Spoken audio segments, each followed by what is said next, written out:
Hi, my name is Adassa Delgado. I'm an ASU student in the Mary Lou Fulton's Teachers College. And so, because of my major being in education, this assignment in one of my courses is about my teaching philosophy. So, let's get started. Firstly, I'd like to talk about the expectations that I had coming into this course. I did think it was going to be a replica of the course that I took fall of 2018, which was BLE 408. However, BLE 408 focused so much on culturally relevant teaching, which has the goal of, helping students achieve academically, to demonstrate cultural competence, and to understand social order. Where in this course, culturally sustaining pedagogy was the main focus, and this engages with students' youth practices and recognizes that youth are producers of culture as well as consumers, said by Ladson Billings.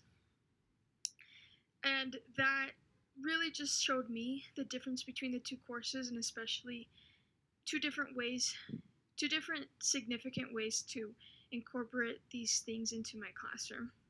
So moving on, some of the biases that I had challenged in this course was the need that all students need to share their culture. That was very much something in my own philosophy that I wanted. However, after reading the book that we were reading, it was very evident the need for minority students to represent their culture, since it benefits the minority student themselves and the typical white American student, as well as the teacher. So that was something that was challenged in this course for me. As mentioned in the last slide, it was very much evident how much we need to focus on those minority students, and that brings me to something that I struggled with culturally sustaining pedagogy. This is mainly based off an experience I had at my internship, where they had an assignment to represent their culture through art. And one of my white students said, "Wait, I think I did my assignment wrong."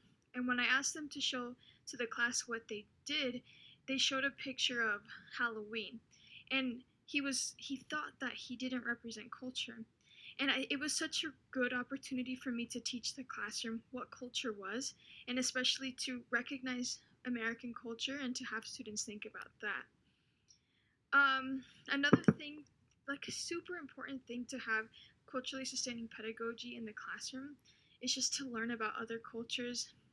Students have their own biases and ways of thinking about culture, and especially for those students who, aren't are the typical student, they sometimes say things that are offensive.